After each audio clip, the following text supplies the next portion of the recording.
That's my News at 5।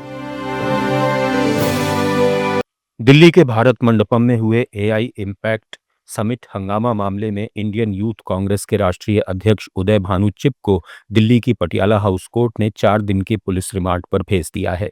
तिलक मार्ग थाना police ने उन्हें आज सुबह गिरफ्तार किया था। पुलिस का आरोप है कि समिट के दौरान हुआ हंगामा पूरी तरह प्री प्लान था और इसके मास्टरमाइंड खुद चिप हैं। पुलिस के मुताबिक उनके निर्देश पर प्रदर्शनकारी भारत मंडपम में घुसे और उन्हें लॉजिस्टिक सपोर्ट भी दिया गया।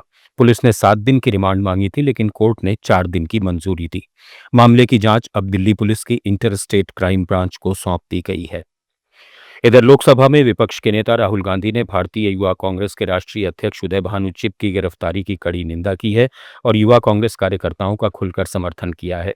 राहुल गांधी ने एक्स पर पोस्ट कर कहा कि शांतिपूर्ण विरोध हमारी ऐतिहासिक विरासत है, ये हमारे खून में है और हर भारतीय का लोकतांत्रिक अधिकार है। वे अपने बब्बर शेर साथियों पर गर्व महसूस करते हैं जिन्होंने कॉम्प्रोमाइज्ड पीएम के खिलाफ देश के हित में निर्भीकता से आवाज बुलंद की। उन्होंने समझौते को किसानों, टेक्सटाइल उद्योग और डेटा सुरक्षा के लिए हानिकारक बताते हुए गिरफ्तारी को तानाशाही रुझान और कायरता का सबूत करार दिया। उन्होंने लिखा कि सत्ता को सच्चाई का आईना दिखाना अपराध नहीं बल्कि देशभक्ति है।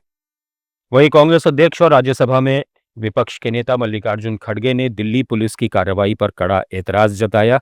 उन्होंने कहा कि देश का युवा नौकरी के लिए परेशान है, माहौल खराब है और प्रधानमंत्री के खिलाफ जनता में गुस्सा है। उन्होंने आरोप लगाया कि कांग्रेस को निशाना बनाकर डराने की कोशिश की जा रही है, लेकिन कांग्रेस डरने वाली नहीं है।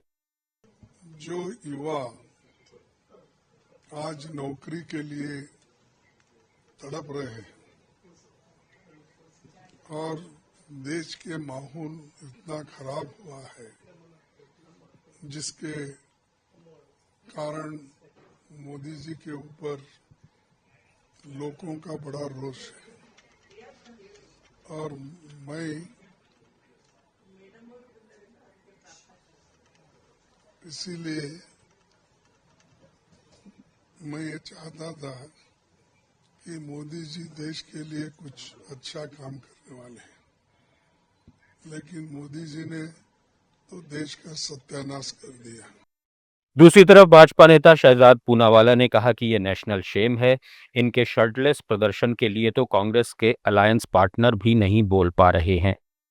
किया गया एआई समिट पर भारत मंडपम में ये कोई 4-5 लोगों की कारस्थान नहीं थी, ये डीप कॉन्स्पिरेसी थी जिसमें राहुल गांधी स्वयं और उनके बाकी कांग्रेस के वरिष्ठ नेता इस षड्यंत्र का हिस्सा थे। भारत की बदनामी कैसे कराई जाए, क्योंकि हमने ट्रैक रिकॉर्ड देखे हैं।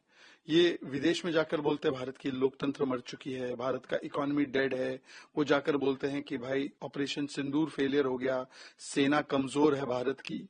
तो भारत के खिलाफ जो झूठ और दुष्प्रचार और बदनामी फैलाने का ठेका है, सुपारी है, सोरोस एजेंट राहुल गांधी ने उठाया है। कांग्रेस नेता पवन खेड़ा ने कहा कि बहुत ही शर्म की बात है कि एक टी शर्ट उतारने से डर जाते हैं, लेकिन देश में आतंकी हमले हो जाते हैं और गिरफ्तारी नहीं हो पाती है। ये इस सरकार की सच्चाई है। बहुत शर्म की बात है कि शांतिपूर्ण आंदोलन करने में भी आपको परेशानी होती है, तानाशाह को परेशानी होती है। तानाशाह को किसी ने आईना दिखाया तो वो उसको जेल डाल देगा। हम ये जानना चाहते हैं कि क्या पुलवामा के आतंकी सारे गिरफ्तार हो गए?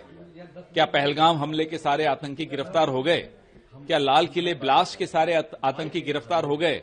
एक टी शर्ट उतारने से आप इतना डर जाते हो, देश में आतंकी हमले हो जाते हैं और आप गिरफ्तारी नहीं कर पाते हो। ये इस सरकार की असलियत है। नई पीएमओ बिल्डिंग सेवा तीर्थ में हुई पहली केंद्रीय कैबिनेट बैठक में मोदी सरकार ने बड़ा फैसला करते हुए केरल राज्य का नाम बदलकर केरलम करने के प्रस्ताव को मंजूरी देती है। यह फैसला ऐसे समय किया गया है जब अप्रैल-मई में केरल विधानसभा चुनाव होने हैं। दरअसल केरल विधानसभा ने 24 जून 2024 को सर्वसम्मति से केंद्र सरकार से राज्य का नाम आधिकारिक रूप से केरलम करने की मांग की थी। हालांकि गृह मंत्रालय की ओर से कुछ तकनीकी सुझाव दिए जाने के बाद विधानसभा को दूसरा प्रस्ताव पास करना पड़ा था। मुख्यमंत्री पिनाराई विजयन ने प्रस्ताव पेश करते हुए कहा था कि मलयालम भाषा में राज्य को केरलम कहा जाता है और ऐतिहासिक और सांस्कृतिक रूप से यही इसकी असली पहचान है। न्यूज़ एट 5 में फिलहाल इतना ही। बने रहिए लेट्स माइक के साथ।